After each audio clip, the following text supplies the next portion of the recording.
Hey everybody, it's Jeff, Aromatics. Hope everybody is doing well. I'm here at one of my fishing holes. Haven't been here in a long time just because a couple years ago a tree fell down and it fell down right in the spot where one of my favorite, one of the better parts of the creek to fish in. There was kind of a deep trough there and the fish would have to go through there to get from one section to the other. And now it just kind of wrecked the whole flow of the river. It used to be a really good spot. I'd catch pretty much everything here.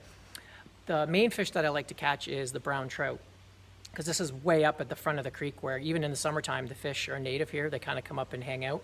So it's a good time to fish even in the summer, where most of the other creeks, the trout go back into the deeper water, like rainbows, stuff like that.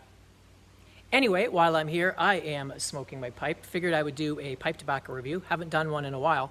And this tobacco, I did review it, I think when I first started my channel way back, and it was kind of a crappy review. And since I was smoking it, I thought I would do a little review. And that is, let me open it up here and I'll show you. Might be hard to see in the jar. Give you a little section over there. And that is Gawith and Hoggarth's Dark Plug. And that's a big section of it. Got a whole bunch of cubes in there in my jar. What it is a combination of, it might just be dark air-cured Virginias from Zimbabwe, as well as there's some Indian dark air-cured as well. The smell in there is nice, fresh, kind of a fresh meadow smell. A little bit of that Lakeland on there.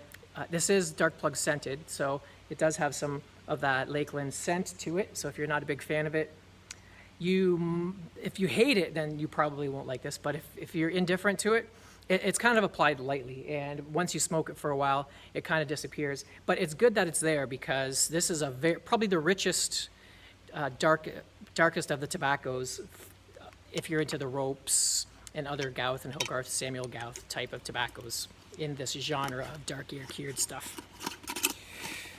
Let me show you another little view of it. Some of them have, if you can see, there's some plume on there, a little bit of white, which is common for a lot of the Gawith stuff.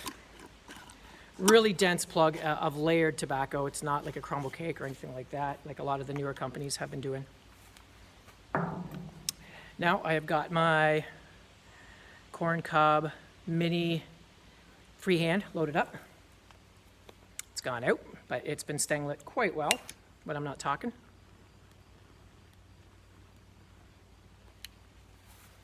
First thing you'll notice is that Lakeland, unless you smoke a lot of them, like some people do, and then they kind of just don't taste that Lakeland anymore. But even if you are not used to that, after a while you will, like smoking each bowl, you will, it'll kind of fade into the background, and then you'll get into the meat of the tobacco. Let me get this going a little better.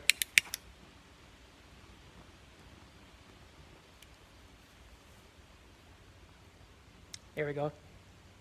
So the flavors, the main flavor I'm getting, it's just a meaty flavor, along the lines of like seasoned meats, like kielbasa, pepperoni, that kind of stuff. It's kind of, that's what it reminds me of. Plus you can tell the Virginia, there's a little bit of that tangy tartness in the background. I'm not sure if they stove this or not. I wouldn't be surprised if they do.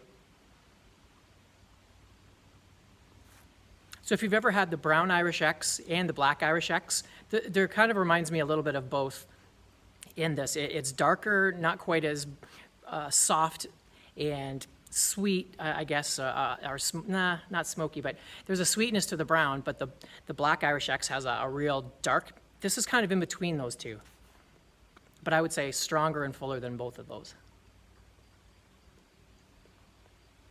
So I just take a knife, cut off a little slice of it, rub it out really good, pack it into my pipe, good to go.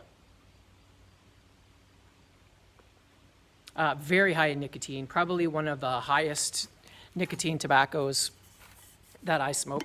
This one is kind of a special occasion one for me, although today is not really a special occasion, I just felt like smoking it. But usually it's just one of those tobaccos that when I first started smoking, it was kind of hard to get, and it was one of the first plugs I ever had, and I heard lots about it. It was a stouter tobacco. It was a richer experience than the aromatics than I was used to smoking back then.